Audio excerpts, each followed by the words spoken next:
2명이 기각 의견이다. 그 다음에 뭐 2명이 끝까지 3월 13일 이전에 선거일을 잡지 못하게끔 하지 않는다. 방해를 하고 있다든지. 뭐 이런 설이 있었는데 저는 뭐 그렇지는 않을 거라고 봤고요. 그러니까 탄핵 사유가 이제 헌법재판소에서 정리한 게 5가지 사유잖아요.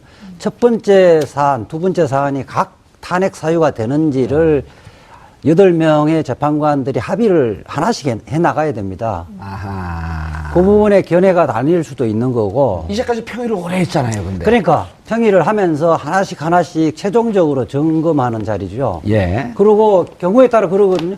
1이안에 대해서 자체적으로 독립적인 탄핵 사유는 해당하지 않지만은 전체적으로 묶어서는 탄핵 사유로 본다는 견해도 있는 거고, 개별적으로 다 탄핵 사유가 된다고 보는 거고, 예. 저는 이제 세월호 7시간 문제 부분은 좀 견해가 달릴 것 같고요. 그 자체로 독립적으로 탄핵 사유로 보는 재판관들도 있고, 그 자체로는 미흡하지만은 다른 뭐 국민주권주의 위배, 법치주의 위배와 결합해서 탄핵 사유로 보는 견해도 있을 것 같아요. 예. 그래서 시간이 많이 걸린 것 같아요. 아마 오늘 그 평이 끝나고는 본격적으로 이제 사실상 추가적인 평의는 별로 없을 거고요. 판결문을 쓰겠죠. 예. 그런데 판결문을 인용과 기각 두 개를 써놓는다는 게 저희는 잘 이해가 안 되는데요. 최평론가님 이해가 되세요? 이해가 됩니다. 왜 그러냐면 그래요? 이 인용과 기각을 지금부터 쓰는 게 아니라 애초에 평이 시작할 때 이 재판관들이 각자 2개를 쓴 게 아니고요. 헌법 연구관들에게 나눠줍니다. 자, 기각 입장으로 지금까지 정리된 팩트 중심으로 내용을 한번 써봐라. 인용 중심으로 써봐라. 이 이유가 뭐냐면 외부로 정보가 흘러나갈 것에 대한 대비이기도 해요. 왜냐하면 인용으로 썼어요. 기각으로 썼어요. 이게 말이 흘러나가면 인용인가 보다. 기각인가 보다. 이게 사태가 복잡해지거든요. 그래서 경우의 수 A, 경우의 수 B를 다 준비를 시켜놓고 재판관은 그 2개를 다 쥐고 있는 거죠. 그리고 본인이 다 다듬지 않겠습니까? 그렇죠. 본인의 이름을 집어넣는 판결입니다. 그래서 여기에 대해서 나는 기각이다, 나는 인용이다, 혹은 각하인 경우에는 뭐 판결이 필요 없죠. 이런 경우를 정리해서 쥐고 있다가 마지막 이제 표결로 결정이 되는데 지금 말씀하신 대로 평의가 좀 길었다고 생각 안 해요. 오늘까지 평의가 7차예요. 27일 날 최종 변론 종결됐고요. 28일에 1차 평의가 시작됐습니다. 그 사이에 3.1절 쉬었죠. 주말 쉬었죠. 집회 있었죠. 출근해서 평의 준비했죠. 7차. 정확해요. 그런데 근데 맞습니다. 어제를 한번 보세요. 어제를 보시면 평의가 오전에 있기로 했다가 오후로 밀렸다. 왜 그러냐? 오전에 하면 점심시간이 걸려서 2시간밖에 못하니까 오후에 시간을 충분히 갖겠다는 의미다. 그랬는데 오후에 1시간 하고 끝났어요. 그러니까 뭐가 이상하니까 어제 오늘 굉장히 민심이 요동쳤습니다. 불안하고 이 사설 정보지 막 돌아다니고 기각설 난무하고 그랬는데 지금 오늘에 와서 결정됐을 때는 저는 내용적인 난상 토론이냐 이 기각과 인용에 대한 그렇지 않고 형식 논리적인 측면이냐 우리 최선을 다하는 모습을 보이기 위해서 13일에 평결하고 발표하자 이거냐 아니면은 10일에 하자 예정대로 이거냐 혹은 이정미 재판관 퇴임은 퇴임대로 하고 판결을 내려놨다가 3월 14일에, 왜냐면 3월 14일은 화이트데이 아닙니까? 사탕 대신 탄핵을 주자, 국민들에게. 이런 논의냐? 그래서 형식 논리적인 논의냐, 내용적인 논의냐인데, 저는 아까 이재화 변호사님 말씀 주셨지만 5개의 지금 사안으로 범주가 정리되어 있지 않습니까? 이 중에서 2개는 박근혜 대통령이 피해갈 수가 없다. 첫 번째, 국민 주권주의 위배. 이건 누가 봐도 어쩔 수가 없어 보여요. 두 번째는 직권남용이에요. 이것도 어쩔 수가 없어 보여요. 세 번째 언론 자유 침해, 언론사 사장 잘랐다. 글쎄요, 이건 좀 다툼이 있고 그 다음에 이제 세월호 생명권 보장 문제, 이거 좀 다툼이 있어 보이고 뇌물죄는 제가 보기엔 아주 심증이 강한데 특검에서 이걸 기소할 사항이기 때문에 뇌물죄를 인용하기가 조금 애매해 보입니다. 현재 입장에서 이 3개를 제외하더라도 제일 1순위, 2순위만 가지고도 포괄적 탄핵 사유가 된다라고 봤을 가능성이 높고요.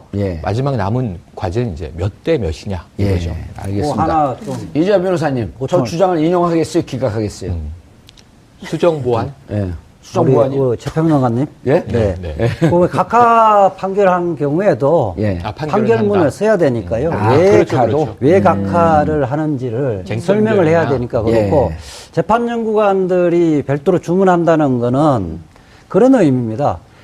그 헌법재판관님이 이런 관점에서도 한번 리서치를 해봐라, 검토를 해보라고 해서 하는 거지. 예. 그 자체가 판결문의 기초가 되는 것은 아니고요. 예. 그러니까 기본적으로 그 말하자면 주문을 해요. 재판관님이 이제 전속 재판관 그 연구관도 연결해서 연구관들에게. 여러 관점에서 한 검토를 해보라 그러면서 근데 이제 최종적으로는 재판관님이 직접 수정을 하고 오히려 보완도 하고 그렇게 하는 거죠.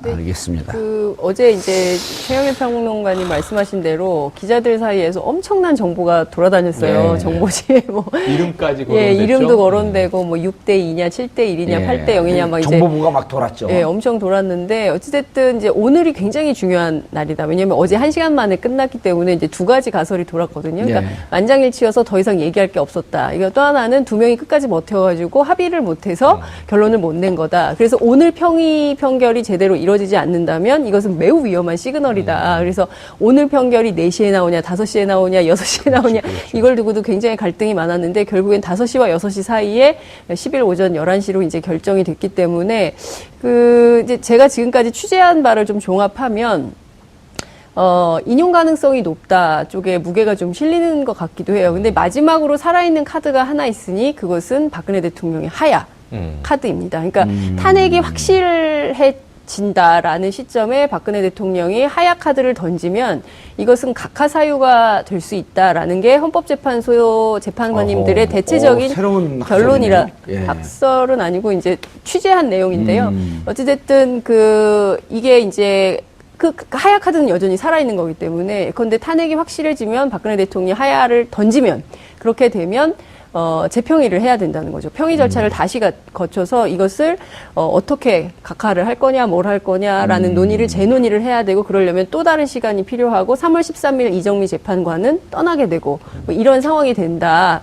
그래서 이 문제를 어떻게 정리할 것인지도 헌법재판소 안에서는 매우 중요한 쟁점으로 논의 중인 걸로 알고 있습니다. 아, 이재하 변호사님. 네. 중요한 지적을 모처럼 여기 지금 4개월 됐나요? 3개월 됐나요? 모르겠어요. 예. 3개월 만에 처음 제일 들었어요. 이미 그 부분에 대해서 제가 예. 칼럼으로 해서 다 정리를 했는데. 좀 띄워주세요. 혼자만 잘났다 그러지 말고. 예. 훌륭한 논점이죠. 예, 그렇죠. 예. 훌륭하대요. 이 변호사님 칼럼 못 봤어요. 전 다 봤어요. 외웠어요. 칼럼을. 그래요? 예. 53조 2항, 132조 4항. 예, 134조 2항. 134조 2항. 아, 숫자가 바뀌었네요. 그 문제는 그 자진 사퇴할 경우를 대비해서 이미 평의에서 다 논의를 했을 겁니다. 경우의 수를 다 논의를 했을 거고요. 각하는 안 되는 거예요, 그럼? 그 각하는 안 되고요. 그러니까 초창기에 대통령은 임명권자가 없으니까 자진 사퇴할 수 있다는 견해를 좀 특별하게 생각 없이 가볍게 헌법학자도 이야기하고 당연한 것으로 이야기했었는데 우리 국회법 134조 2항에는 지금 탄핵 대상 같은 경우는 사직서를 내더라도 임명권자는 수리할 수 없다고 돼 있는데 네. 그때 임명권자는 그 임용직 공무원만 전제로 하는 것이 아니고 선출직 다 전제를 하고 있습니다. 만약 국회법에서 그 규정에 예외를 대통령의 경우 예외를 둔다면 다만 대통령은 이 적용이 적용하지 않는다 이렇게 명시적으로 해놔야 될 거고요. 그 이승만 대통령이 하야할 때도 우리 국회가 그 사직서를 그 의결로 수리를 했습니다. 그렇죠. 4월 27일 날 사직서를 냈고 5월 예. 3일 날 예. 의결을 했죠. 그리고 우리 근데 그때도 1960년. 헌법재판소가 없지 않았습니까? 그랬죠. 아니 어쨌든 헌법재판소와 관계없이 그러니까 대통령도 공무원이기 때문에요. 네. 공무원들은 그만둘 때 혼자서 오늘부터 그만둔다 그만둘 수가 없습니다. 수리를 해야 그러네요. 공무원 관계가 소멸하는 거고. 국회의원도 사직서를 내면 그냥 그 사직이 되는 게 아니고 그렇죠. 의결을 국회에서 거쳐야 의결을 해야 돼요. 되고 지방 의원들도 지방의회에서 의결을 해야 의결을 되니까. 거쳐야 되는 거예요. 이제 대통령 같은 경우는 그런 기관이 없기 때문에 또 다른 국민의 대표 기관인 국회에서 국회. 의결을 거치는 것이 대한민국뿐만 아니라 미국도 그렇게 해요. 미국은 상원이 이제 수리를 하는 거죠.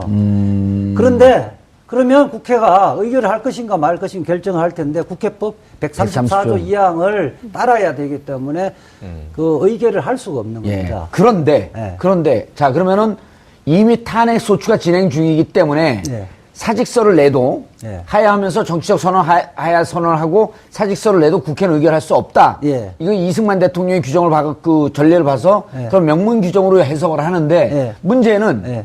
각하라고 하는 정치적 행위를 그런 정치적 행위를 받아들여서 각하할 수 있잖아요. 설령 이제 그러니까 각하라는 것은 탄핵 대상이 없어졌을 때 각하를 하는 건데 네. 설령 이제 뭐 대통령이 예외적으로 자진 사퇴를 할 수 있다 하더라도 예. 이런 경우에는 예컨대 변론 종결한 후에 인용 결정이 날 가능성이 있으면 자진 사표를 내버리면 각하한다면 대통령에 앞으로, 대해서는 탄핵을 할 수가 없습니다. 그러네. 앞으로도 계속 그렇게 되네. 그렇기 때문에 우리 이제 헌법재판소에서 헌법 소원 사건에서 일관되게 그 헌법 위반이 반복될 위험성이 있고 중대한 결정을 요하는 사안.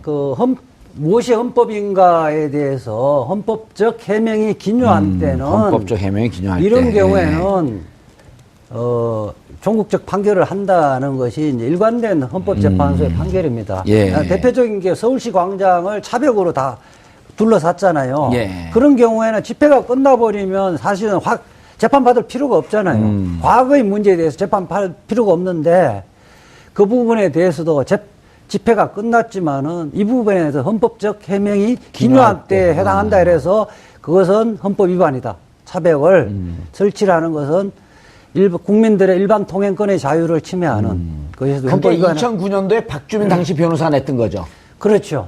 그 이후에도 그 선례는 계속 법리는 계속 적용되어집니다. 예. 그렇게 되기 때문에 설령 이미 변론 종결하고 심리를 다 끝난 상태에서 박근혜 대통령 자진 사퇴하더라도 종국적인 판결을 합니다. 종국적 판결을 해야 된다. 네. 그런데 최영일 네. 평론가님, 최후 의견서에도 나왔지만 네. 어렸을 때 부모님을 여의시고 네. 불쌍하잖아요. 그렇죠. 그래 각하할 가능성은 없을까요? 저는 각하 가능성이 지금 우리 장 기자님 말씀과 이 변호사님 말씀 사이에서 저는 그냥 국민 대중의 일반적 상식 시각으로 예. 두 가지가 지금 충돌하는 거예요. 왜냐하면 하야를 받아줄 수도 있다. 둘을 싸붙이는 거예요? 이게 헌재 입장에서는 예. 정치적인 문제로 예를 들면 지금 대통령 대리인 측과 이 예. 일명 태극기 집회, 보수 친박 집회죠. 집회, 예. 이쪽에서 보면은 계속 이제 각하 얘기를 하고 있으면서 뭐 닉슨 사례부터 해외 사례를 다 이제 주워 섬기고 있는데 여기 보면 닉슨도 지금 이제 미국의 경우에는 헌재가 없고 상하원으로 돼 있는데 그렇죠. 상원에서 결정을 하잖아요. 닉슨이 다음날 상원에서 탄핵이 유력시되는 상황에서 전날 하야를 해버리잖아요. 예. 2년 동안 질질 끌다가. 그래서 하야 사례가 해외에 있어요. 선진국들의 민주제도를 도입한 국가에. 이런 것들을 계속 인용을 하고 있어요. 김평우 변호사 등. 그럼 우리나라의 경우에도 자, 이 정치적인 행위에 대해서 대통령의 하야를 받아준다. 지금 오늘도 정보지가 돌고 있는 게 오늘이나 내일 대통령은 인용이 유력할 경우 하야를 발표할 수 있다. 이 얘기가 나와요. 그럼 하야를 발표하면 이게 또 두 가지 설로 갈립니다. 하야를 한다. 두 번째는 하야를 선언하는 순간 그러면 헌재는 각하를 한다. 그 다음에 하야를 번복한다. 그럼 어떻게 할 거냐? 그거는 2주일 전 정보 그러니까, 보고인데. 예, 말도 안 되는 이제 예. 코미디의 가설이 또 하나 이제 따라 붙어 있는 거고요. 예. 파생해서. 두 번째로는 이런 게 있더군요. 탄핵이 기각된다. 기각될 가능성도 남아 있는 건 사실이죠. 내일 모레 오전 그렇죠. 11시 발표할 텐데 만약에 5대3 정도로 기각되는 경우에 기각된 직후에 대통령은 하야를 선언한다. 그리고 민심을 수습하기 위해서 나는 명예가 회복됐고 억울함, 무고함이 밝혀졌으나 자, 나라를 위해서 내가 물러날 테니 그럼 알아서 차기 정부를 조기 대선으로 뽑으시오. 예. 라고 퇴진을 한다. 제가 보기엔 제가 지금 알고 이해하고 있는 박근혜라는 인물로는 전혀 그럴 가능성이 없어 보이지만 네. 근데 또 왜 그런 얘기하세요? 이거 번보수에서 시나리오 예. 띄우기를 하는 예. 걸로 보여줘요. 제가 보기에는. 그 평이 끝나고는 본격적으로 이제 사실상 추가적인 평의는 별로 없을 거고요. 판결문을 쓰겠죠. 예. 그런데 판결문을 인용과 기각 두 개를 써놓는다는 게 저희는 잘 이해가 안 되는데요. 최평론가님 이해가 그게 되세요? 이해가 됩니다. 왜 그러냐면 그래요? 이 인용과 기각을 지금부터 쓰는 게 아니라 애초에 평이 시작할 때 이 예. 재판관들이 각자 두 개를 쓴 게 아니고요. 헌법 연구관들에게 나눠줍니다. 자, 기각 입장으로 지금까지 정리된 팩트 중심으로 내용을 한번 써봐라. 인용 중심으로 써봐라. 이 이유가 뭐냐면 외부로 정보가 흘러나갈 것에 대한 대비이기도 해요. 왜냐하면 인용으로 썼어요. 기각으로 썼어요. 이게 말이 흘러나가면 인용인가 보다, 기각인가 보다. 이게 사태가 복잡해지거든요. 그래서 경우의 수 A, 경우의 수 B를 다 준비를 시켜놓고 재판관은 그 두 개를 다 쥐고 있는 거죠. 그리고 본인이 다 다듬지 않겠습니까? 그렇죠. 본인의 이름을 집어넣는 판결입니다. 그래서 여기에 대해서 나는 기각이다, 나는 인용이다, 혹은 각하인 경우에는 뭐 판결이 필요 없죠. 이런 경우를 정리해서 쥐고 있다가 마지막 이제 표결로 결정이 되는데 지금 말씀하신 대로 평의가 좀 길었다고 생각 안 해요. 오늘까지 평의가 7차예요. 27일 날 최종 변론 종결됐고요. 28일에 1차 평의가 시작됐습니다. 그 사이에 3일절 쉬었죠. 주말 이름까지 거론됐죠. 이름도 거론되고 뭐 6대 2냐, 7대 1이냐, 8대 0이냐 막 이제 정보부가 막 돌았죠. 엄청 돌았는데 어찌됐든 이제 오늘이 굉장히 중요한 날이다. 왜냐하면 어제 1시간 만에 끝났기 때문에 이제 두 가지 가설이 돌았거든요. 그러니까 만장일치여서 더 이상 얘기할 게 없었다. 이거 또 하나는 두 명이 끝까지 버텨가지고 합의를 못해서 결론을 못 낸 거다. 그래서 오늘 평의 판결이 제대로 이루어지지 않는다면 이것은 매우 위험한 시그널이다. 그래서 오늘 판결이 4시에 나오냐, 5시에 나오냐, 6시에 나오냐 이걸 두고도 굉장히 갈등이 많았는데 결국엔 5시와 6시 사이에 10일 오전 11시로 이제 결정이 됐기 때문에 이제 제가 지금까지 취재한 바를 좀 종합하면 인용 가능성이 높다 쪽에 무게가 좀 실리는 것 같기도 해요. 근데 마지막으로 살아있는 카드가 하나 있으니 그것은 박근혜 대통령의 하야 카드입니다. 그러니까 탄핵이 확실해진다라는 시점에 박근혜 대통령이 하야 카드를 던지면 이것은 각하 사유가 될 수 있다라는 게 헌법재판소 재판관님들의 대체적인 새로운 결론이라 학설이네요. 학설은 아니고 이제 취재한 내용인데요. 어찌됐든 이게 이제 하야 카드는 여전히 살아있는 거기 때문에 그런데 탄핵이 확실해지면 박근혜 대통령이 하야를 던지면 그렇게 되면 재평의를 해야 된다는 거죠. 평의 절차를 다시 거쳐서 이것을 어떻게 각하를 할 거냐, 뭘 할 거냐라는 재논의를 해야 되고 그러려면 이제 세월호 생명권 보장 문제 이거 좀 다툼이 있어 보이고 뇌물죄는 제가 보기엔 아주 심증이 강한데 특검에서 이걸 기소할 사항이기 때문에 뇌물죄를 인용하기가 조금 애매해 보입니다. 현재 입장에서 이 세 개를 제외하더라도 제일 1순위, 2순위만 가지고도 포괄적 탄핵 사유가 된다라고 봤을 가능성이 높고요.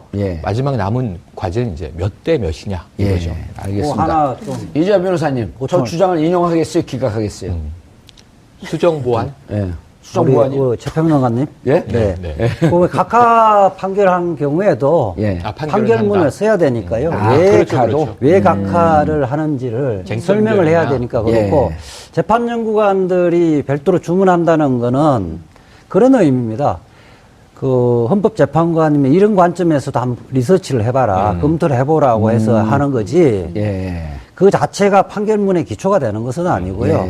그러니까 기본적으로 말하자면 주문을 해요. 재판관님이 이제 전속 재판관, 연구관도 연구해서 여러 관점에서 한 검토를 해보라 그러면서. 근데 이제 최종적으로는 재판관님이 직접 수정을 하고 보완도 하고 그렇게 하는 거죠. 알겠습니다. 어제 이제 최영일 평론가님 말씀하신 대로 기자들 사이에서 엄청난 정보가 돌아다녔어요. 정보지에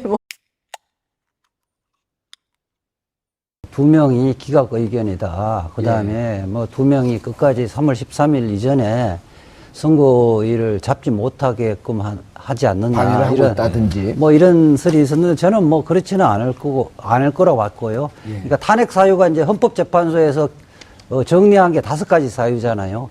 첫 번째 사안, 두 번째 사안이 각 탄핵 사유가 되는지를 8명의 재판관들이 합의를 하나씩 해 나가야 됩니다. 그 부분에 견해가 나뉠 수도 있는 거고. 이제까지 평의를 오래 했잖아요, 근데. 그러니까 평의를 하면서 하나씩 최종적으로 점검하는 자리죠. 그리고 경우에 따라 그러거든요. 1이안에 대해서 자체적으로 독립적인 탄핵 사유는 해당하지 않지만은 전체적으로 묶어서는 탄핵 사유로 본다는 견해도 있는 거고 개별적으로 다 탄핵 사유가 된다고 보는 거고 저는 이제 세월호 7시간 문제 부분은 좀 견해가 달릴 것 같고요. 그 자체로 독립적으로 탄핵 사유로 보는 재판관들도 있고 그 자체로는 미흡하지만은 다른 뭐 국민주권주의 위배, 법치주의 위배와 결합해서 탄핵 사유로 보는 견해도 있을 것 같아요. 예. 그래서 시간이 많이 걸린 것 같아요. 아마 오늘 쉬었죠. 집회 있었죠. 출근해서 평일 오늘까지가 준비했죠. 7차인가요? 7차. 정확해요. 그런데 네, 근데 맞습니다. 어제를 한번 보세요. 어제를 보시면 평의가 오전에 있기로 했다가 오후로 밀렸다. 왜 그러냐? 오전에 하면 점심시간이 걸려서 2시간밖에 못 하니까 오후에 시간을 충분히 갖겠다는 의미다. 그랬는데 4시에 오후에 끝났잖아요. 1시간 하고 예. 끝났어요. 그러니까 뭐가 이상하니까 어제 오늘 굉장히 민심이 요동쳤습니다. 불안하고 이 사설 정보지 막 돌아다니고 기각설 난무하고 그랬는데 지금 오늘에 와서 결정됐을 때는 저는 내용적인 난상 토론이냐 이 기각과 인용에 대한 그렇지 않고 형식 논리적인 측면이냐 우리 최선을 다하는 모습을 보이기 위해서 13일에 평결하고 발표하자 이거냐 아니면은 10일에 하자 예정대로 이거냐 혹은 이정미 재판관 퇴임은 퇴임대로 하고 판결을 내려놨다가 3월 14일에 왜냐면 3월 14일은 화이트데이 아닙니까? 사탕 대신 탄핵을 주자 국민들에게 이런 논의냐 그래서 형식 논리적인 논의냐 내용적인 논의냐인데 저는 아까 이재화 변호사님 말씀 주셨지만 5개의 지금 사안으로 범주가 정리되어 있지 않습니까? 예. 이 중에서 2개는 박근혜 대통령이 피해갈 수가 없다. 첫 번째 국민 주권주의 위배 이건 누가 봐도 어쩔 수가 없어 보여요. 두 번째는 직권남용이에요. 예. 이것도 어쩔 수가 없어 보여요. 세 번째 언론자유 침해 언론사 사장 잘랐다? 예. 글쎄요. 이건 좀 다툼이 있고 그다음에